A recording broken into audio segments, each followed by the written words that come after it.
दोस्तों, आप सबका स्वागत है आपके अपने आध्यात्मिक चैनल यूट्यूब में।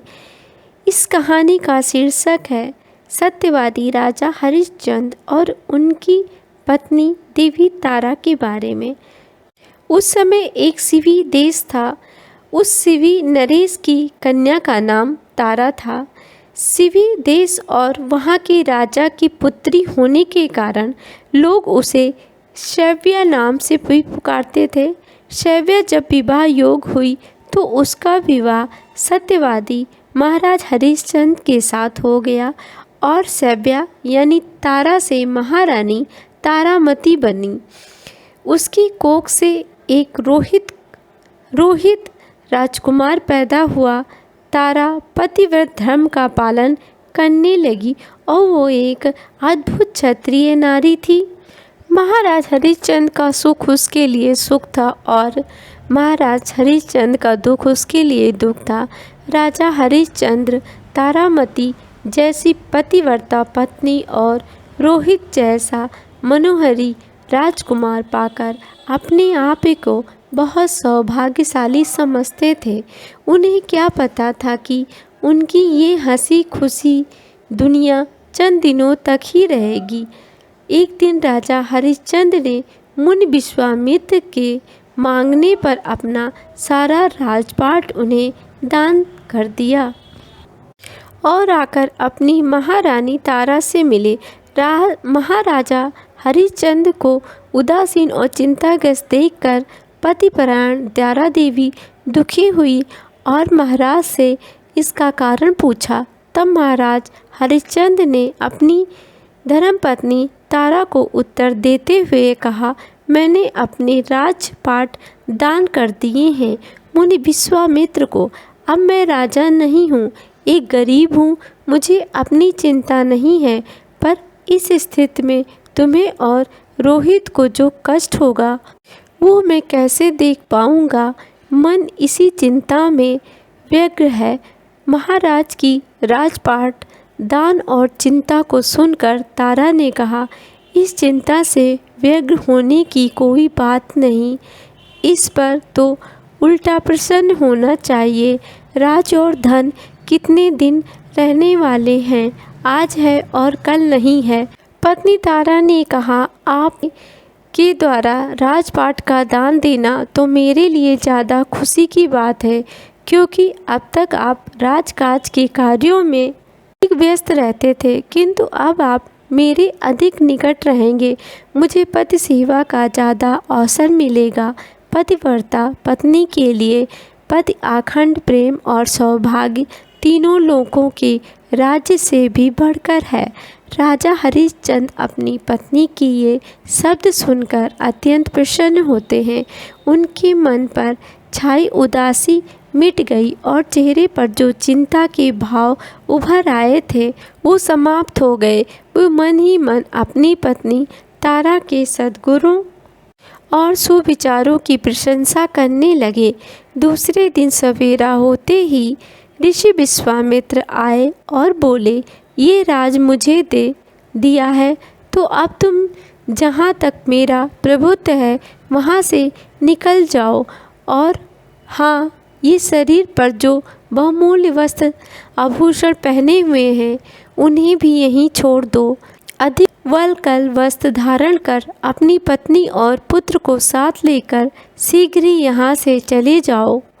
तब राजा हरिश्चंद्र ने बहुमूल्य वस्त्र आभूषण उतार दिए और वल्कल वस्त्र धारण कर अपनी पत्नी तारामती और पुत्र रोहित के साथ रवाना हुए। तो विश्वामित्र ने हरिश्चंद्र को देखकर कहा, मुझे राजसूय की दक्षिणा दिए बिना कहाँ जाते हो। हरिश्चंद्र के पास राजसूय दक्षिणा देने के लिए अब कुछ भी बचा नहीं था। उन्होंने ऋषिवर से राजसूय दक्षिणा देने के लिए 1 मास का समय मांगा। ऋषि विश्वामित्र ने कहा, राजन, आपके निवेदन पर मैं आपको राजसूय दक्षिणा देने के लिए 1 मास का समय देता हूँ, किंतु 30वें दिन यदि आप राजसूय दक्षिणा नहीं देंगे तो मैं तुम्हें शाप दे दूँगा। राजा हरिश्चंद्र आज एक गरीब और असहाय की भांति पैदल चले जा रहे थे। दो प्राणी, उनकी प्राण प्रिय पत्नी और पुत्र रोहित उनके साथ थे। सुकुमार बालक रोहित अपनी माँ की गोद से नीचे नहीं उतरना चाहता था। रानी को पैदल चलने का आभास भी नहीं था। उनके चेहरे पर थकान के चिन्ह स्पष्ट दिखाई दे रहे थे, फिर भी हिम्मत के साथ हर कदम आगे बढ़ाई जा रही थी। ये तीनों विचरण करते करते काशी नगरी में पहुंच गए। विश्वामित्र काशी में ही थे। हरिश्चंद्र जब वहां पहुंचे तो उनसे भेंट हुई। विश्वामित्र ने याद दिलाया, राजन आज 30वां दिन है, मेरी दक्षिणा चुका दीजिए। हरिश्चंद्र ने कहा, मुनिवर अभी आधा दिन शेष है, मैं शीघ्र ही आपकी दक्षिणा चुका दूंगा।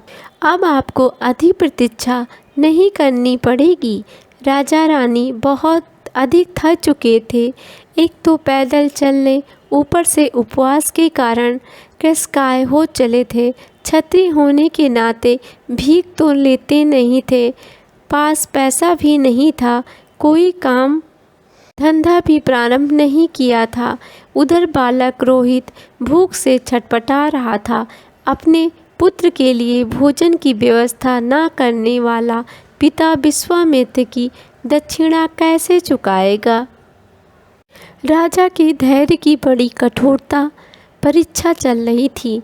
राजा इस उधेड़-बुन में था कि संध्या से पूर्व कैसे दक्षिणा के धन का प्रबंध किया जाए। वह प्रतिक्षण चिंता में उसका दिन बीत जा रहा था। अपने पति की ये दशा तारा से अब और अधिक समय तक नहीं देखी जा सकी। राजा की चिंता का कारण उससे पूछा नहीं था। तारा ने कहा, हे स्वामी, आप चिंता छोड़िए और सत्य का पालन कीजिए। सत्य की रक्षा से बढ़कर और कोई धर्म नहीं है। जिसका वचन निरर्थक हो जाता है, उसका स्वाध्याय, दान आदि संपूर्ण कर्म निष्फल हो जाते हैं। हे आर्य, मुझसे पुत्र का जन्म हो चुका है। श्रेष्ठ पुरुष स्त्री का संग्रह पुत्र के लिए ही करते हैं। वो फल आपको प्राप्त हो चुका है, अतः आप दक्षिणा चुकाने के लिए मुझे किसी के हाथों भेज दीजिए। रानी की ये बात सुनकर हरिश्चंद्र को बड़ा आघात लगा और वह मूर्छित हो गए। अपने पति की ये हालत देखकर तारा भी मूर्छित होकर गिर पड़ी। दोनों को इस प्रकार गिरा देखकर राजकुमार रोहित, जो भूख से पीड़ित था, कभी अपनी माँ कभी अपने पिता को भोजन देने के लिए पुकार कर जगाने का प्रयास कर रहा था। जब राजा और रानी की मूर्छा दूर हुई तब सूर्यास्त होने में कुछ ही समय शेष था। तारा ने पुनः कहा, हे स्वामी, समय अब बहुत कम है।